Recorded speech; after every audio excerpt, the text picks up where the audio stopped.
I'm Ann Charles. I'm Linda Quinlan. I'm Keith Ghostland, and this is All Things LGBTQ. We are taping on Tuesday, July 14th. All Things LGBTQ is taped at Orca Media in Montpelier, Vermont, that we recognize as being unceded Indigenous land. And with that, you're taking me to far and distant lands. I am. I'm starting with a Gaza statement.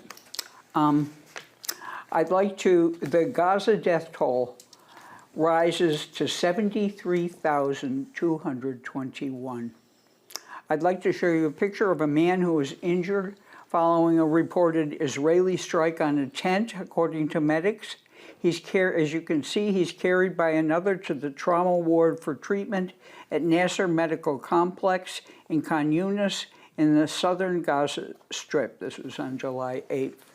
The death toll from the ongoing Israeli aggression in the Gaza Strip, as I said, has risen to 73,221, with 173,643 people injured since October 7, 2023. Medical sources in the enclave said on Saturday. According to the sources, hospitals across Gaza received 7 bodies over the past 24 hours, including 1 recovered from beneath the rubble, as well as 28 injured people. The sources added that the ceasefire started on October 11 last year. Since then, the death toll has reached 1,098, while 3,535 people have been injured. Medical sources said that a number of victims, as I have repeatedly informed us all, the number of victims remain trapped beneath the rubble and in the streets, with ambulance and self-defense crews unable to reach them. Israel has been conducting military strikes on the territory, where a population of more than 2 million face hunger, disease, and displacement. It has said it will expand its area of control in Gaza to 70% of the enclave. This is with the U.S. support. It is unconscionable, unacceptable. This is in our name, and we can't forget it. We need to speak out. So that's the update on that score. Now, I have a lot of Depressing story. Let's start in North America with Mexico's first out gay mayor, who was shot and killed while getting ice cream in Guadalajara. Let's look at a picture of Ice cream's not good for you. So, yeah. Well, 59-year-old Benjamin Medrano Quezada served as the mayor of Fresnillo, Zacatecas from 2013 to 2015, and subsequently served as the federal deputy in the Mexican Congress Chamber of Deputies, represented in the state of Zacatecas, 1st District. His killer shot him multiple times in the face and fled on the motorcycle. According to one report, though a different report suggests there may have been 2 attackers, no suspects or a motive have been shared. The former mayor was also reportedly under investigation for alleged fraud, though his family members believe the accusations were a political hit job. He was known for his singing career and for running a gay bar, but was accused in 2022 of embezzling public funds while serving as president of the Board of Trustees of the National Fair of Zacatecas in 2019. A complaint alleged he embezzled more than 60 million pesos, about $3.4 million. He then did not appear at a required hearing, which is why a warrant was issued for his arrest. That's one story. But then conflicting reports suggest that the warrant was still active at the time of his death, but the Attorney General said no, a judge had overturned the arrest in 2025, so he wasn't a fugitive. His political views were pretty conservative. Let me share them with you. Despite being open about his sexuality, Medrano Quezada was Catholic, always a problematic concern. He did not believe LGBTQ people deserve marriage equality or the right to adopt children. Our idiosyncrasies do not allow it, he said, because we are not prepared for it. not because we lack the capacity to do it, but we cannot go against doctrines and customs either. He also said he did not see gay people as vulnerable since they are very productive in all different professions, and said closeted gay people are the ones who do the most damage to society. So, R.I.P. It's a mixed nevertheless, bag, yeah. Now, let's go to Africa, where I'm starting out with a lot of difficult news. This is one. Senegal amends the constitution to ban same-sex marriage after a landslide vote. Same-sex marriage has never been legal in Senegal, but the constitution's wording around the matter was vague previously. Penal code, same-sex activity has been prohibited under the penal code since 1965, 5 years after the country gained independence from France. Both men and women are affected by the law, which describes the activity as unnatural acts. But now this constitutional change has put it into the Constitution that helps to rally the ranks within the ruling party following the rifts that led to the dismissal of the former prime minister. Senegalese people, it was made to reassure the Senegalese people that they can't pursue an LGBTQ agenda. What they call unnatural acts are punishable by up to 5 to 10 years imprisonment and a fine of about $13,000. In March this year, the Senegal National Assembly passed a bill that will double the maximum penalty for same-sex relations, making it punishable by up to 10 years in prison. In addition to criminalizing any sexual act or act of a sexual nature between two people of the same sex, the bill also penalizes anyone who accuses another of same-sex offenses without proof. So you can't, you can't just call it in, apparently. While anyone who engages in advocacy or same-sex relations can be handed 3 to 7 years in prison. Lawmaker Dirara Ba declared during the debate to the applause of some of her colleagues, homosexuals will no longer breathe in this country. Homosexuals will no longer have freedom of expression in this country. The leader of a network of Islamic and civil society organizations urged the president to sign the bill into law as soon as possible. The longer it takes, the more complicated it will be, and these people, whom I consider a public danger, will continue to escape. Now, let's stay in Africa for more bad news. Military junta in Niger arrests 40 in nationwide anti-gay purge. Earlier this year, the government originally banned homosexuality in the country, imposing years-long sentences and fines on anyone found guilty of committing indecent or unnatural acts, as they say, with a person of the same sex. Those participating in, witnessing, or organizing a same-sex marriage were also targeted with new penalties, as well as any person or group involved with organizations such as clubs or other societies of LGBTQ people. Prison sentences range from 10 to 20 years, with fines of up to $180,000. Up to 40 people have been arrested, and 16 men, including high-ranking military officials, have been imprisoned across the country, according to local media. So the president is employing the same anti-imperialist rhetoric used by neighboring African nations in denouncing homosexuality as a symptom of important Western degeneracy. This president recently formed an alliance of Sahel states with Burkina Faso and Mali, countries that also have imposed new draconian penalties for homosexuality. They joined Uganda, Senegal, which I just mentioned, and Ghana in a wave of anti-LGBTQ plus hysteria sweeping sub-Saharan Africa. A political science and pan-African activist said the neo-colonial arguments made by Niger and other countries are a tool to consolidate power. That's Go ahead. Sorry. Political leaders are using this to advance their own political agenda, she said. They claim African values, sovereignty, and culture, all the while happily undermining human rights for people. There is no culture, one more part. Go ahead. There is no culture that encourages violence against innocent people or that doesn't hold perpetrators of violence accountable, she said. But on the continent, you can do whatever you want with LGBTQ plus people and get away with it. Are there other places in Africa that are? Better, yeah. Yeah. Okay. So It's like there are some parts of the U.S. that are better than Yeah. others. Right. Well,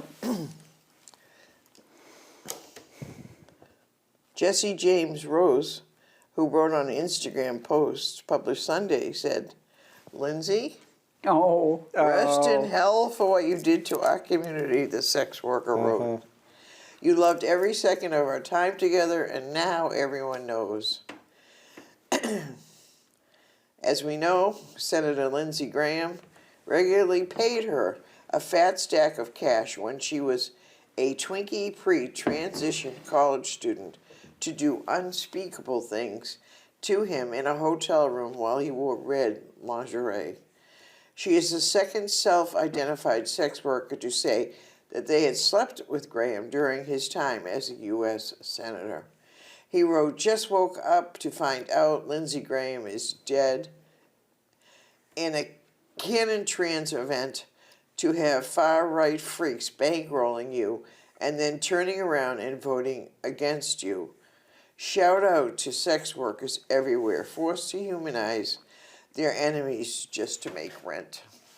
So that was Yeah. his. Oh, you know, Facebook is full of that Yeah, I know. about Lindsey Graham, and it was there before he died, but now it's Yeah, flourishing. all his grinder people are probably coming out. A gay cruise that was previously blocked from entering Turkey has now been banned from Egypt. Early on Thursday, just hours before it was scheduled to dock in Alexandria, passengers aboard the Scarlet Lady, a Virgin Voyages owned ship catered by American LGBTQ plus travel company Atlantis Events, were informed that the vessel had been banned from Egyptian waters. And now we have a picture of the ship. Yeah. I was expecting you. I was all set to do it, but then Linda, is I that said it? it's an American ship. Are you gonna talk more about it? No. Well, Patty LuPone was Oh, on the that's ship, right. and she wrote a big denunciation. I mean, she's really an ally. Yeah. Yeah? And you know, we were talking about Africa. There's Egypt turning us away. Yeah. You know, Yes, I thought I had that, but she was on there. yeah, Yeah. and wrote a big thing. Yeah. The Christopher Seed Project has endorsed Minnesota Lieutenant Governor Peggy Flanagan in the state's Democratic U.S. Senate primary, choosing a longtime LGBT ally over lesbian Representative Annie Craig. The national political organization that supports pro-trans right candidates said its decision rests in part on Craig's failure to co-sponsor the Trans Bill of Rights, along with Flanagan's support from transgender and queer leaders in Minnesota. The national political organization that supports pro-trans right candidates said its decision rested in part on Craig's failure to co-sponsor the Trans Bill of Rights, along with Flanagan's support from transgender and queer leaders in Minnesota. So, Interesting. yeah. Not what you would expect necessarily. So. I know. Out former Transportation Secretary Pete Buttigieg criticized President Donald Trump's carnival of corruption during a speech at the Iowa Democratic Party's Liberal and Justice Dinner last Sunday. The speech ramped up expectations that Buttigieg may run for president in 2028. I would expect he was anyway, wouldn't you? Excuse me. If he's not a presidential, I wouldn't be surprised if somebody picked him as a vice presidential running mate. An LGBTQ community leader in Florida was arrested last Monday for allegedly misusing a nonprofit organization's funds. Greater Fort Lauderdale LGBT Chamber of Commerce's former director, Jason Nuez, is accused of spending $11,097 of the organization's funds on Uber rides, gas, haircuts, according to the police. They also accuse him of withdrawing cash from the chamber's account. So, Oh, dear. I know. And I'll do one more and then we'll move on to Keith. Former Trump administration Department of Homeland Security Secretary Kristi Noem. Ah, All right. Oh, is that it? No, it that's gets an better. interesting news story. She's divorcing her husband. Oh, she Right. is. Oh, I'm shocked. Following tabloid reports of his alleged cross-dressing and bimbification fetishes earlier this year.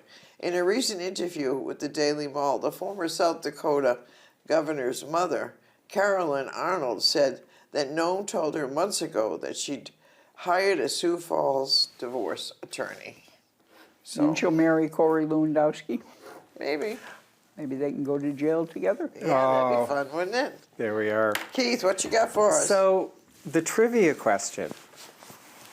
Out in the Mountains, front page, July 1995. Keep track of the date. They were reporting on efforts to ban Daddy's Roommate, the magazine Art Forum, and Out in the Mountains newspapers from regional libraries in Rutland, Shelburne, and Marshfield. And the effort in Rutland was from a mother of three who said that her 6-year-old son had brought back a copy of Daddy's Roommate on a visit to the library, and she started a petition to protect the innocent for those who are age impressionable. So all 3 libraries, their board of trustees met. They held public hearings. What did they decide to do, and what was it based on? And it might be surprising. So looking at events, we want to put out there again about the Vermont Queer Era website, which we will be reporting on more when we talk about the Pride Center, as a one-stop, what's happening statewide, the events, the organizations, the advocacy work.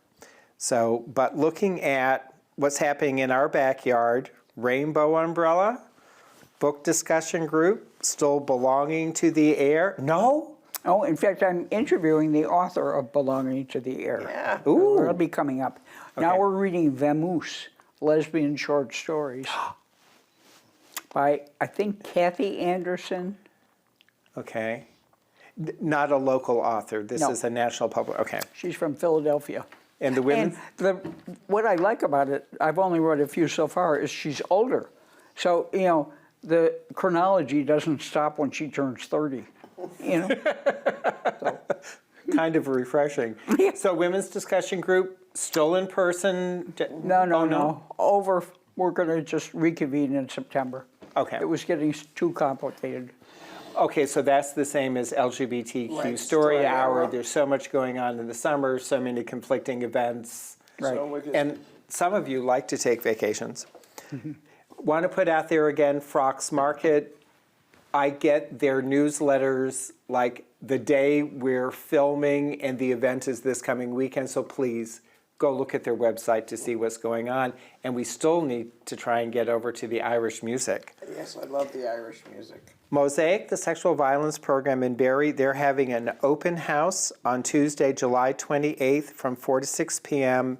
at their office at 140 Washington Street in Barrie. You can meet their new executive director, Shawnee Waterhouse, who has a very long career working in sexual and domestic violence programs. Oh, I don't know if you have this on your list, but Barry Pride has just gotten a 503. 501c3. Yes. Erica sent me a text message Isn't last that night. great? Yeah. And Yeah. it is Kathy Anderson with Vamoose. Okay. So, look, Pride Center of Vermont, their trans support groups are back. Second Tuesday of the month are at the outright offices. The fourth Tuesday is virtual on Zoom. Following along with the Pride Center, the vibrant tradition of the annual Pride Vermont Festival is officially returning to Burlington. The Pride Center, however, has said that they will no longer be sponsoring the event. There is a group of volunteers who have stepped forward to take it over. The parade will be on Sunday, September 13th, starting at noon. Hold on to that, because when I get into the news stories, we will be revisiting this. It's interesting, when I sort of dug a little deeper, announced that in the spirit of community leadership, the torch is passed to a powerful new coalition of local community groups and organizers, including Burley Bear, Out in the 802, Queer Vermont, and the City of Burlington. So that's some well-established groups, and their statement is, Pride is rooted in community leadership, not institutions. We are looking forward to a new pathway for collaboration, shared ownership, and a reimagined festival. And Anne's ready to talk when I get to the news story. So, but also, White River Junction, their Pride 2026 is on Saturday, July 25th, and they're always a month behind. They always do it in July because there were so many events in the Connecticut River Valley that they don't want to compete with them. And this is It'll sort be of fun. where they've landed, and it has worked really well. This is something I think we should go to. The weekend of August 8th and 9th at the McCarthy Art Center, St. Michael's College, Shadow Light is a dance performance, is an epic lesbian love story told through dance, created by proud queer Vermonter Kaylee Groff and their partner Nat Kelly DeMario. In a land of myth and magic, a female knight finds herself torn between her faith and the woman she loves, and must conquer her fear and defy her god in order to save her. Oh. I think we should do that. And it's on 8th and 9th? the August. 8th is at 7 p.m. and the 9th is at 1 p.m. Good. So I was thinking the matinee would Yes. be in keeping with. Just a reminder, the Queer Arts Festival is coming up August 15th and 16th at Millstone. 2 days. Saturday is going to be the traditional vendors event. And then on Sunday, they're looking at doing community building, and they're still flushing out exactly what that's going to look like, how it's being structured, who all is going to be participating in that. But one of the things that's happening right off is on Sunday, July 26th, from 2 to 5 p.m. in Plainfield, 113 Creamy Street, sign painting party and ice cream social to start building community and to get ready for the Queer Arts Festival. Please park along the road or at the Plainfield Park and Ride. Friends and family are welcome, but please leave your pets at home. Good. So hope to see you there. So that's what I've got for What do you events, got? and I have many matters at hand. I know you do. Let's start with Great Britain, a film from 2004, oldie but goodie, My Summer of Love, which we can find on Amazon. When upper-class Timpson, Emily Blunt, meets working-class Mona, Natalie Press, they are immediately drawn to each other. Although coming from different worlds, the two find common ground in their dysfunctional family lives. That's a familiar story. To seal their friendship, Mona introduces Tamsin to her born-again Christian brother. And Mona helps Tamsin spy on her adulterous father. Bound together by their secrets, Tamsin and Mona see their friendship deepen and enter into dangerous waters. So let's take a look at a clip from Summer of Love. I've always loved dangerous waters. You can see this on Amazon Prime.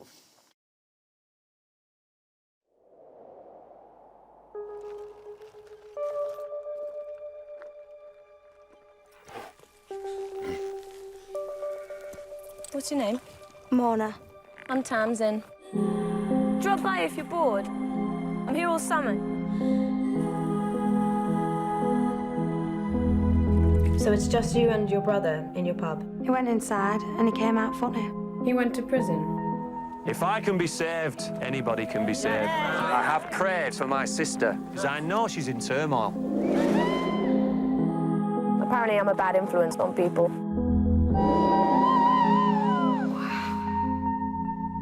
God, you're quite beautiful. Who is it? I think it's your brother. He's a very attractive man, your brother. There's something with that girl going on inside her. I love her. She loves me. We're going away together. Are you ready? Yes. Serious? Yes. Not joking? Not joking. Okay.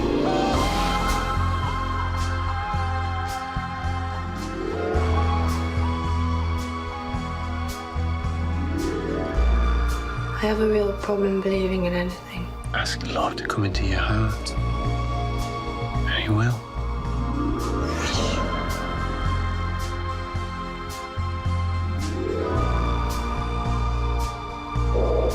What's going on, Tam?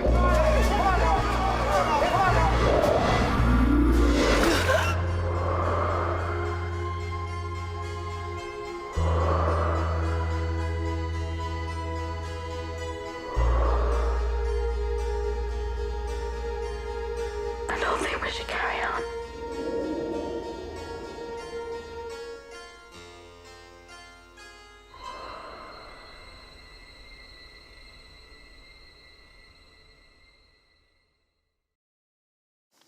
Now, I have a range of stories from Europe.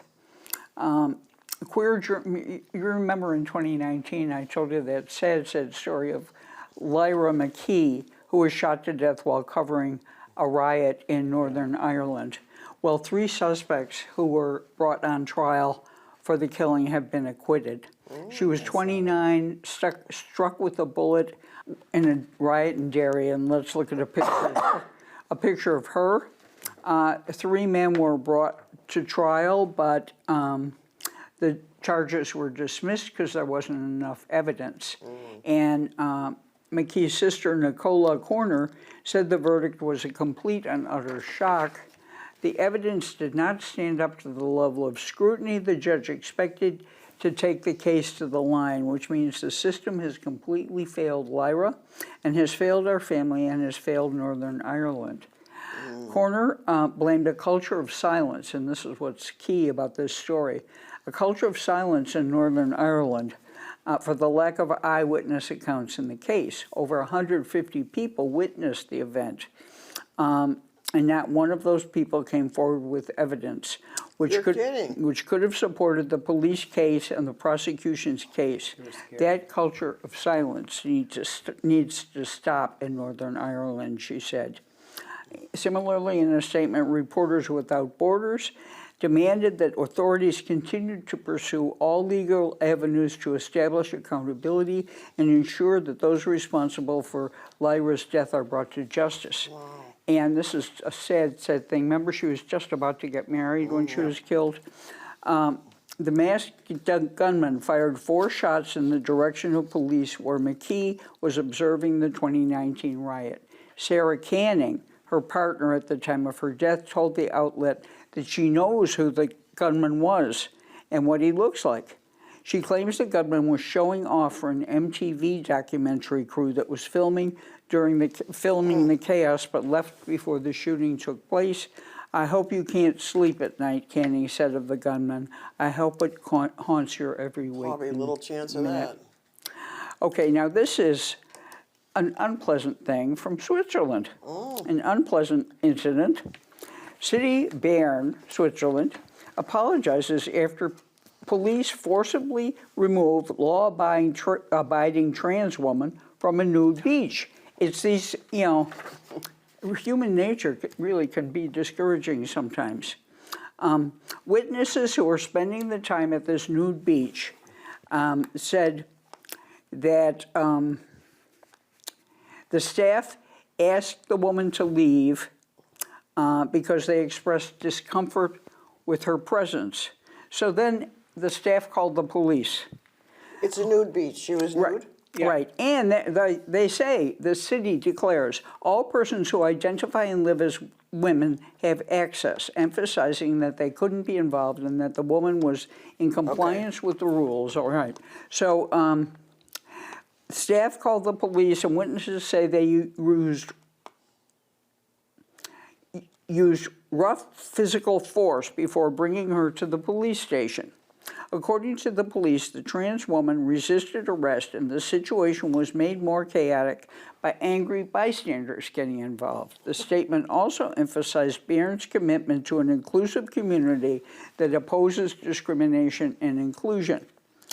So in 2021, Switzerland passed a landmark trans rights law giving anyone over the age of 16 the right to legally change their gender through self-declaration at a civil registry office, meaning they don't need a court order, medical letter, or any other bureaucratic equivalent.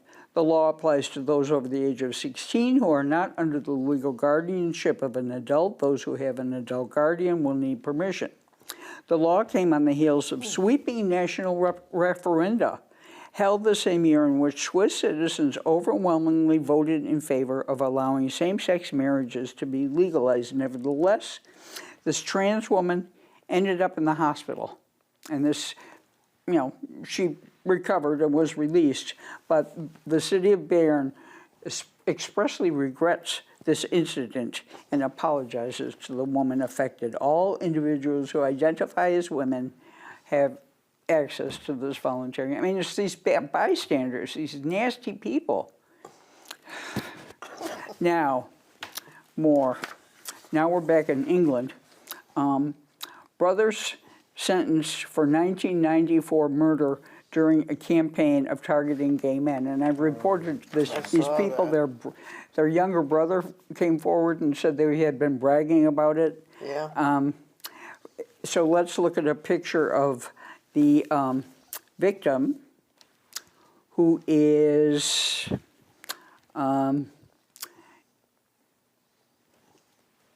Litter. His last name is Litter. He was a 45-year-old, Anthony Litter. Let's look at his picture. He was a 45-year-old civil servant. He'd been to this beer festival, and he was in an alley, and they attacked him. And For being queer, right? yes, and it turns out there's no evidence that he was gay.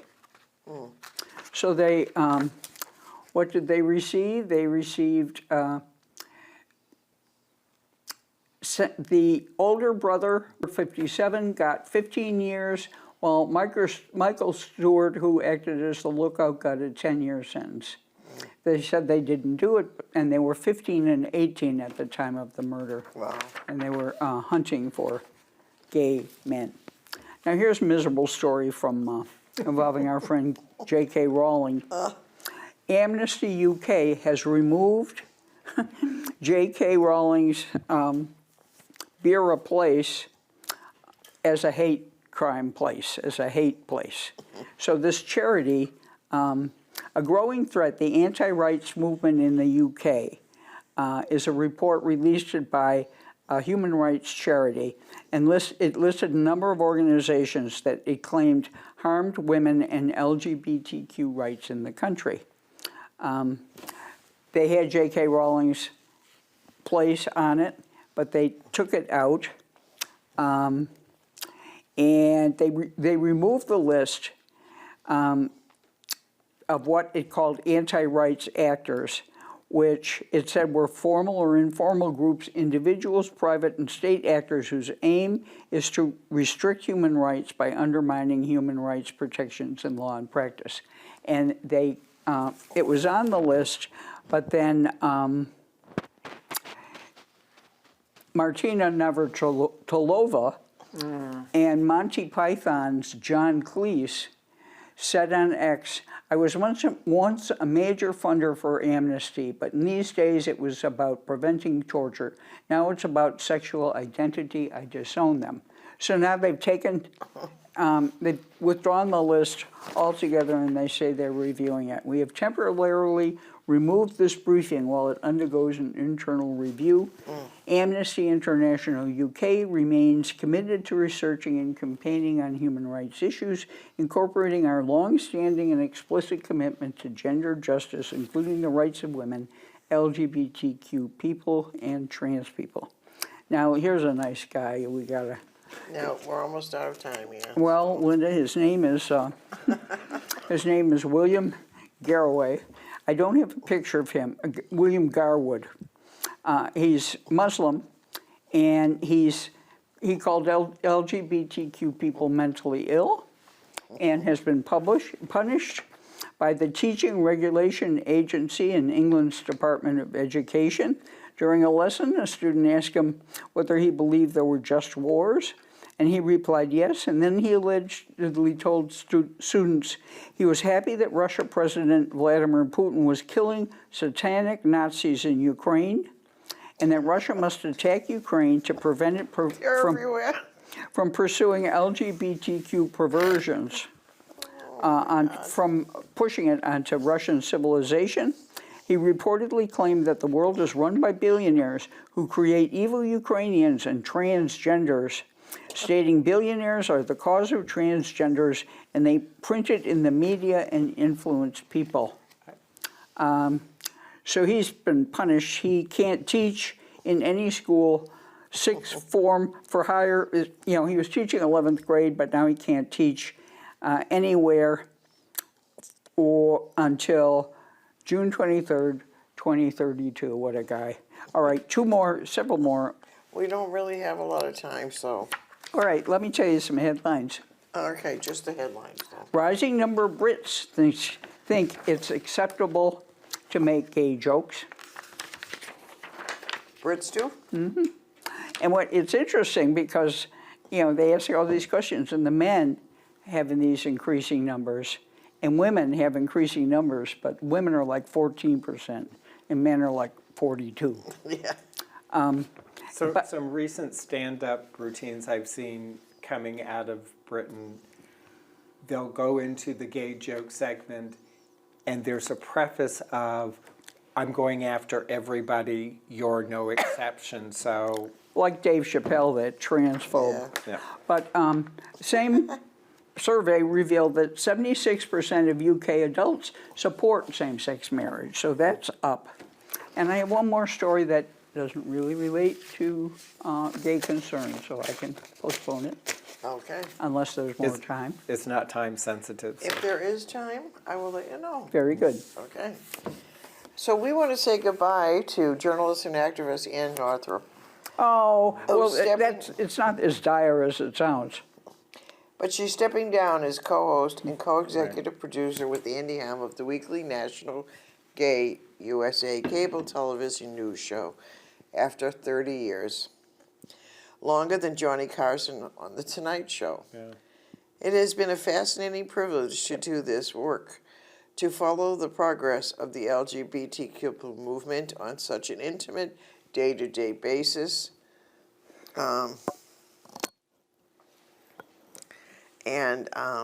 Said Northrup, while she shared her breast cancer experience with viewers in the last year.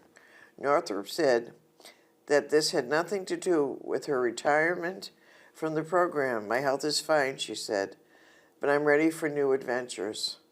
Her last show with Hum will be taped on July 29th. She told viewers that she wants to go back to street activism and other activities, that the weekly grind of gathering and presenting LGBTQ and AIDS news from around the world has left little time for this. So, and we should preview when they are the reason we're here, basically, their show. And when we observe our 10th anniversary in October, they've agreed to let us interview them. So that'll be nice. Ann will come back for that. Okay.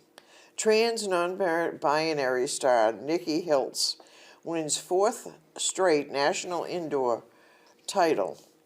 There are 2 things you can expect from Nikki Hiltz: their toothy grin and their undeniable grit late in the race. In Sunday's women's 1,500-meter final at the U.S. Track and Field Indoor Championships in Staten Island, New York, the grit showed through to earn her 10th career national title and their 4th consecutive indoor title at 1,500 meters. The race started with a slow pace, she said, but the tempo picked up to frenetic battle in the final 600 meters. I kind of expected that, she said. I knew the 3 laps were going to be a burner. So congratulations, and here's a picture. You have a picture of Ann Northrup too, right? No. We'll put one up. Well, I figured everybody knows what she'll do. Not really. Well, we'll see. No. Anyway. My last story, and then on to you. Yeah, there we go. Thank you. On June 24th, 2026, the Bureau of Investigation San Juan field officer arrested Robinson de la Cruz Hiliaro, a resident of Puerto Rico, following a month-long investigation into explicit threats of mass violence against LGBTQ people. The arrest came after investigators allegedly uncovered a pattern of disturbing online activity that included the sharing of tactical maps for a planned shooting and the possession of child sexual abuse material. De la Cruz Hilario now faces multiple federal charges that carry significant prison sentences if he is convicted. So, all right. So, similar to Ann's Gaza statement, ICE. And there's probably not a whole lot that needs to be said in view of recent events, the recent shooting in Biddeford, Maine, and looking at what transpired. ICE agents following a van, Yeah. shooting and killing the driver. The video and sort of the Ring doorbell that comes out gives a very conflicting picture because, of course, they said try to weaponize their vehicle, etc. There's nothing that really supports it. ICE is not wearing body cams, even though their appropriation, they got hundreds of millions of dollars specifically for this. And similar to the event here in Vermont that happened on March 11th, what occurred in Texas is the case in Biddeford that the person who was assassinated was not their intended target. I know. And they knew it. Oh, they did know it? They knew it. The same as they knew here March 11th and they knew in Texas. Yeah. What has happened, though, is because of the public outcry, and we need to continue speaking up, is that ICE and Border Patrol have been instructed they can no longer do traffic stops. Until they get more training. Which brings out the issue of what is the required training, and this is where we need to speak up. Congress needs to step in. They need to act quickly. There needs to be some type of mandate of what is the minimum standard. Also, unmarked vehicles, if somebody's trying to pull me over, it's a blacked out windows. Even if you put the blue lights on, anybody can buy blue lights. There's nothing that identifies you as law enforcement. Why am I going to pull over for you? So, but moving on, and indeed, we need to speak up. Yes, and I was going to say, I think in law enforcement, you're not supposed to be shooting at people, even when they're moving away in a car. You can chase them if you want or whatever, but you're not supposed to be shooting. And I listened to a journalist who submitted a dummy application to ICE, and there was like, no, ready, come in on Monday. Bingo. No, no qualifications, no training, no background check, nothing. Well, and what Linda's referring to is training on use of deadly force when it is appropriate. Right. They don't get that training, but Don't get any training, I think. virtually none. Okay, so just a reminder, the primary is August 11th. Early voting has already started. We have out candidates who are running, some who are in contested elections, contested races, such as Kevin Bloom, who is running from Chittenden County Sheriff. If you haven't seen the Digger article on Kevin Bloom, please go look for it. And Keith has an interview. But also, we're going to be looking at Maine, and the Democrat are holding their nominating convention on July 25th. Jason Wood has put his name back in the running, and Jason Wood may sound familiar because we have reported on it in the past. He initially was a Senate candidate early on, did some substantial fundraising. But then when Jared Golden announced that he was not seeking re-election for the House, Jason moved over into the House race. But he did not make it to the runoff in that primary. So he's put his name back in to be considered for the Senate position. So we're going to be watching on July 25th to see what happens and how Maine reacts. So it's been quite a while since we've really talked in depth about the Pride Center of Vermont and everything that's been going on. And even though they said they had a commitment to letting the community know, even though, and this is a personal comment, even though I signed up for their newsletter, I wasn't getting updates on what was happening. I really wasn't clear. And because of all things LGBTQ, I would periodically go onto their website and look under the news header and what is the statement that had been released. So, but this was the most recent statement that was given to Darren on WCAX that got my attention going.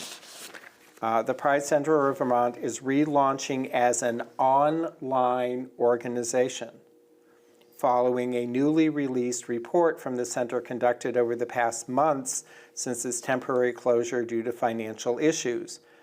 We believe radical queer joy paired with holistic innovation can become a powerful collective tool for change. And this is from Austin, who is one of the co-chairs of their board. This partnership reflects a commitment to building community-centered systems that help people find one another, support one another, and imagine new possibilities together. This next iteration of the Pride Center, per the community mapping report, and we will have the link up to the mapping report throughout this story, I think will look much more like a backbone for our existing organization and for queer Vermonters across the state, and really be infrastructure rather than executing on direct service programs that already exist in these communities. And this is going to rely heavily on what we have been promoting, the VermontQueerEra.org website.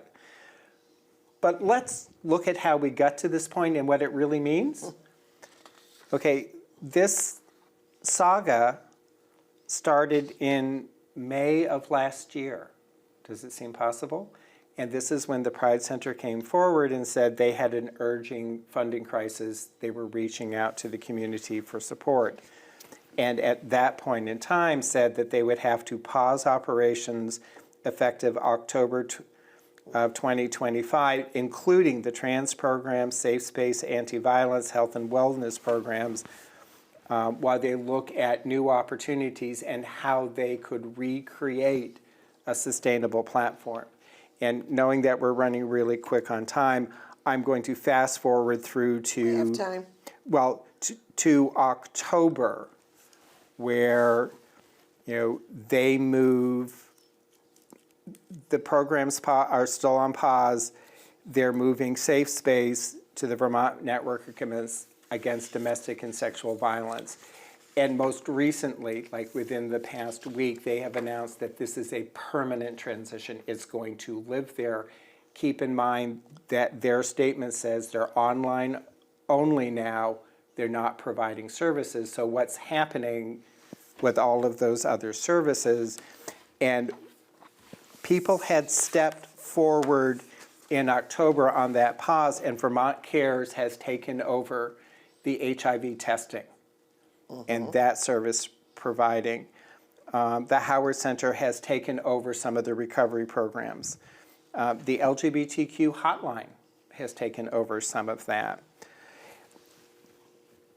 And then all of a sudden, in November, they get an anonymous donation, and it truly is still anonymous, of $350,000, which basically settled all their debts and sort of gave them a basis of financial stability.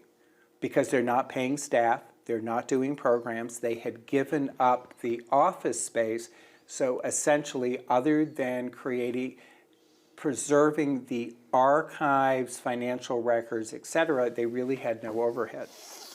And this is where they started looking at creating their mapping survey. And starting in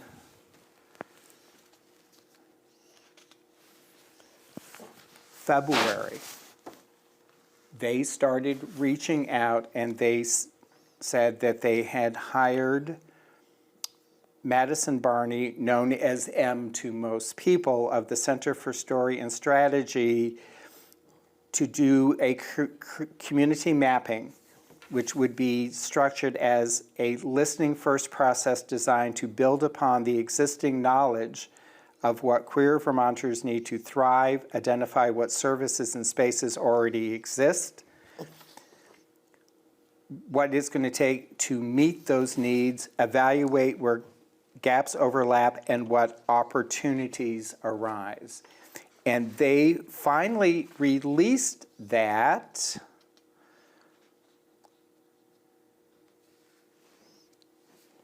in the, wait, no, that's not right. They released their preliminary findings saying that they had identified 13 interconnected themes of what they were hearing feedback from their focus groups, individual interviews, one-on-ones, people submitting comments. Vermont's queer ecosystem is rich but fragmented. The desire for connection is the strongest unmet need.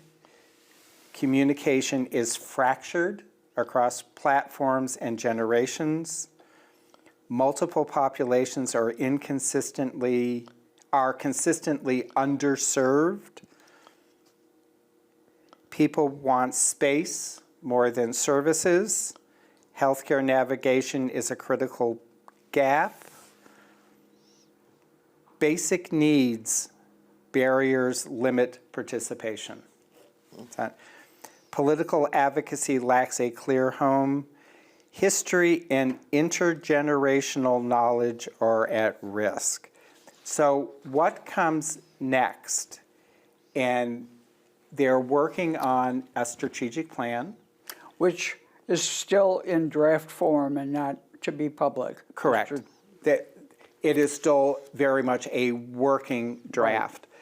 But what they've done in the interim, and where they're really focusing, is the VermontQueerEra.org as sort of the hub.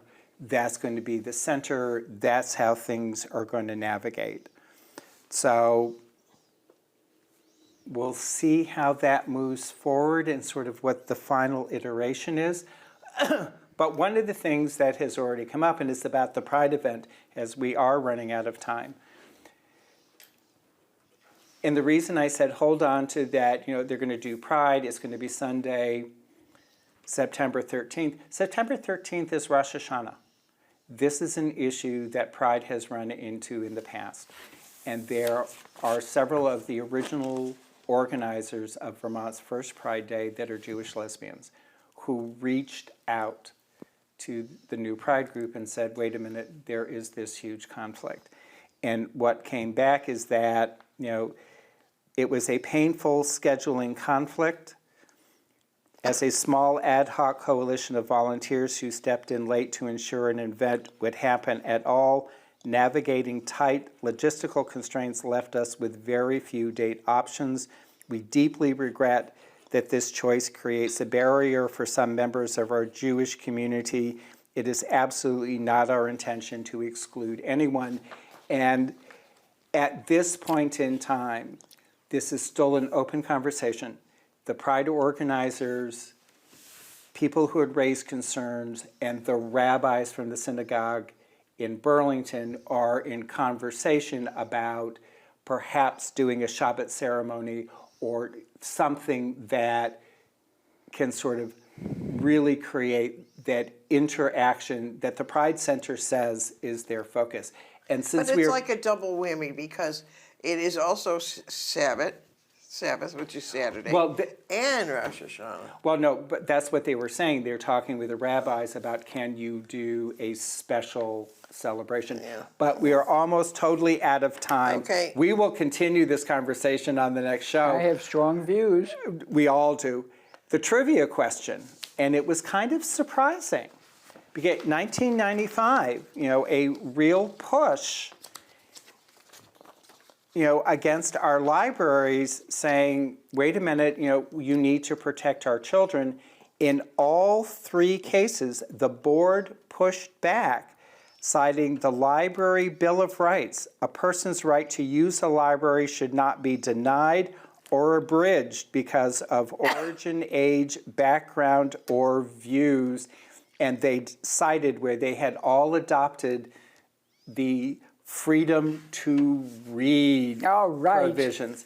And as sort of, it didn't just end there. Our legislature put the freedom to read into state statute to protect our libraries. So it's not the outcome you might have expected in '95, but So, we done good. So remember, be like a librarian. Resist.